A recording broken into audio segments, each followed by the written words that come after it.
The morning sun exploded through Nobita's bedroom window like it had a personal vendetta against sleep, and our hero responded by doing what he did Best, absolutely nothing.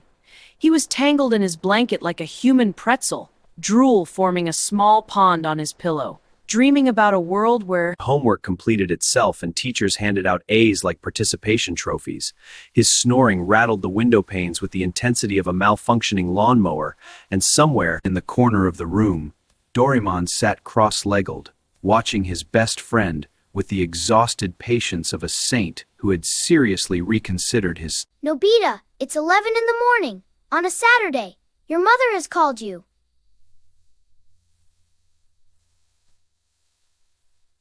"17 times," I counted. Nobita's response was to roll over and mumble something about becoming a professional pillow tester. Doraemon's whiskers twicked. His red nose had gleamed in the sunlight. He reached into his fourth-dimensional pocket, that magnificent, mysterious, absolutely chaotic storage space attached to his round belly, and the entire room seemed to hold its breath. The pocket rippled like the surface of a cosmic pond, swirling with possibilities both wonderful and catastrophically hilarious. Doraemon's stubby arm. Where is it? Where is it?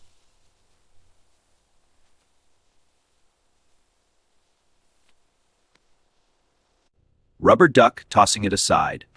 A bicycle wheel emerged next, followed by what appeared to be a photograph of the Eiffel Tower wearing a cowboy. Not that, definitely not. Oh no, that's from the incident we don't talk about.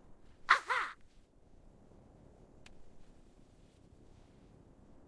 Secret gadget number 1, the Awakening Cannon 3000. The device that emerged from Doraemon's pocket looked like someone had crossed a megaphone with a fire extinguisher and then let a circus clown design the color scheme.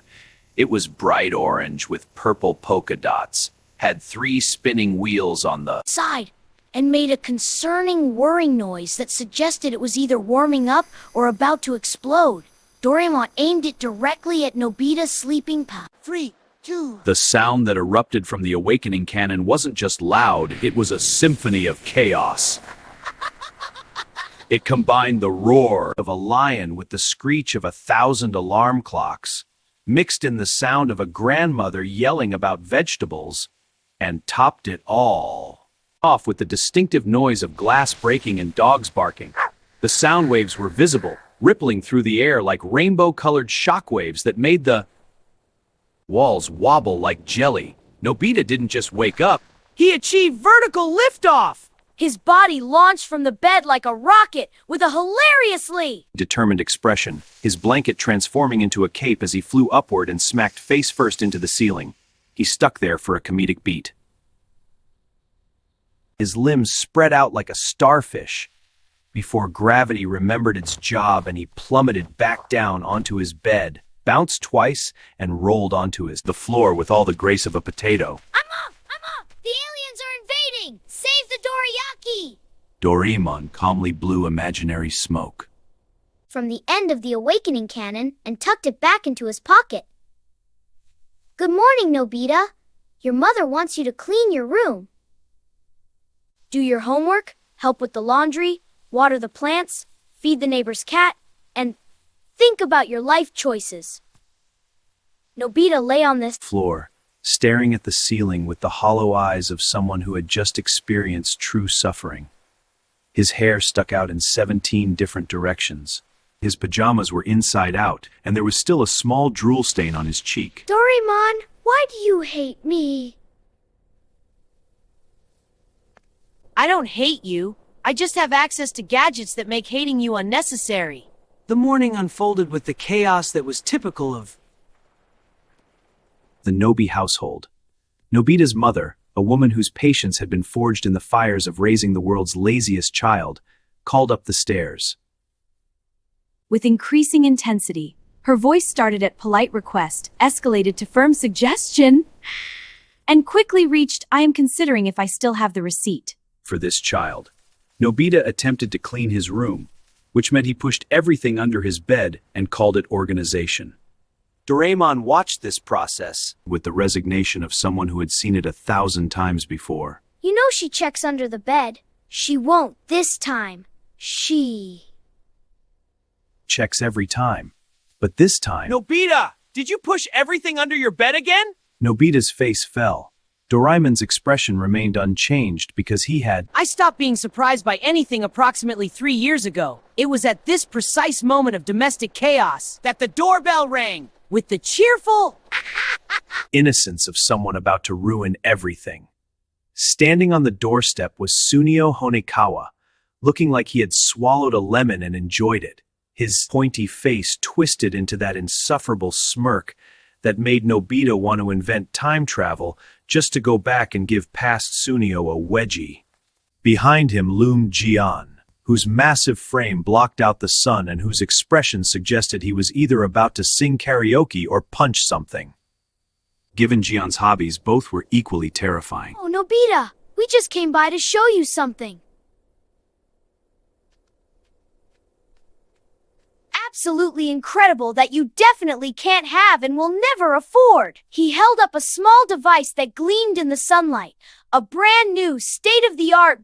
This is the new video game console that was released just 3 hours ago. It costs more than Nobita's allowance for the next 10 years. Whoa, Doraemon, that's amazing! This is just the beginning. It's the Super Mega Ultra Gaming Station, Fi's Games X.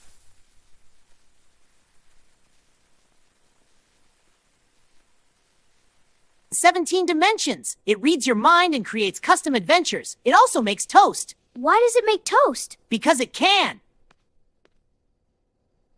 Nobita. Because some of us can afford things that make toast for no reason. Jian nodded enthusiastically, which was terrifying because when Jian nodded, nearby... Sunio, let me try it! I played a game where I was the greatest singer in the universe! And how was that? The game crashed after 3 seconds. The system couldn't handle his talent. Nobita felt the familiar sting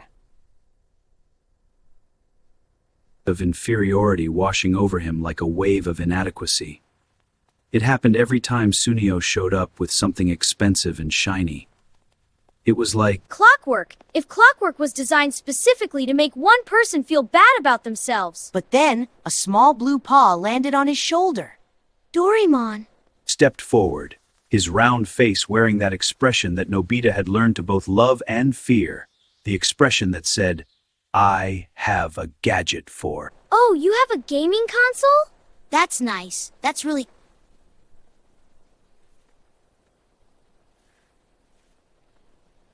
Very nice. Very basic. Basic? This is the most advanced. Basic? Let me show you something.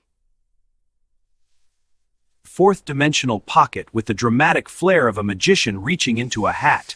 The pocket swirled and sparkled, making sounds like a cosmic orchestra tuning. Secret gadget number 2, the Reality Remix Controller! What emerged from the pocket made Sunio's gaming console look like a children's toy from the Stone Age, the Reality Remix Controller was a device that defied description and possibly physics. It was shaped like a traditional video game controller, but This gadget is incredible! It was made of something that shifted colors constantly, cycling through hues that didn't exist on any normal spectrum.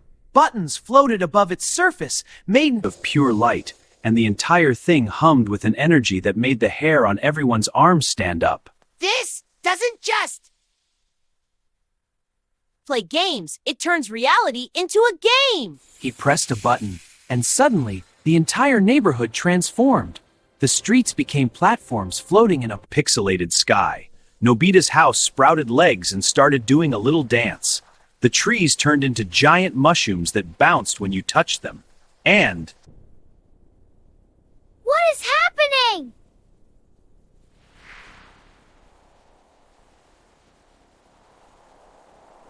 You're in level 1. Watch out for the Koopa Troopas. I mean, the neighborhood.